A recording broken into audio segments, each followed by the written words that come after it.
एक जंगल में विशाल वृक्ष के तने में एक खोल के अंदर कपिंजल नाम का तीतर रहता था। एक दिन वह तीतर अपने साथियों के साथ बहुत दूर के खेत में धान की नई नई कोम्पलें खाने चला गया।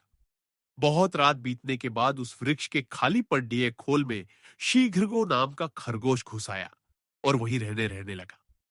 कुछ दिन बाद कपिंजल तीतर अचानक ही आ गया। धान की नई नई कोम्पलें खाने के बाद वह खूब मोटा ताजा हो गया था। अपनी खोल में आने पर उसने देखा कि वहां एक खरगोश बैठा है। उसने खरगोश को अपनी जगह खाली करने को कहा। खरगोश भी तीखे स्वभाव का था। बोला, यह घर अब तेरा नहीं है। वापी, कूप, तालाब और वृक्ष के घरों का यही नियम है कि जो भी उनमें बसेरा कर ले उसका ही वह घर हो जाता है।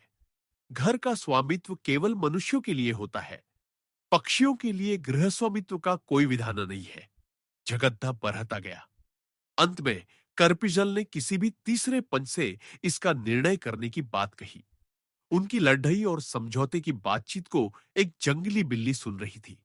उसने सोचा, मैं ही पंच बन जाऊं तो कितना अच्छा है। दोनों को मारकर खाने का अवसर मिल जाएगा।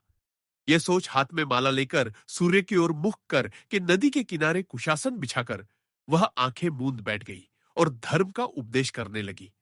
उसके धर्मोपदेश को सुनकर खरगोश ने कहा, यह देखो, कोई तपस्वी बैठा है।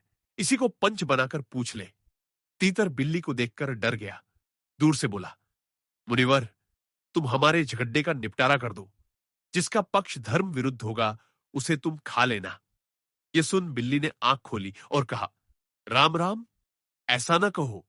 मैंने हिंसा का नारकीय मार्ग छोड़नाश दिया है, अतः मैं धर्म विरोधी पक्ष की भी हिंसा नहीं करूंगी।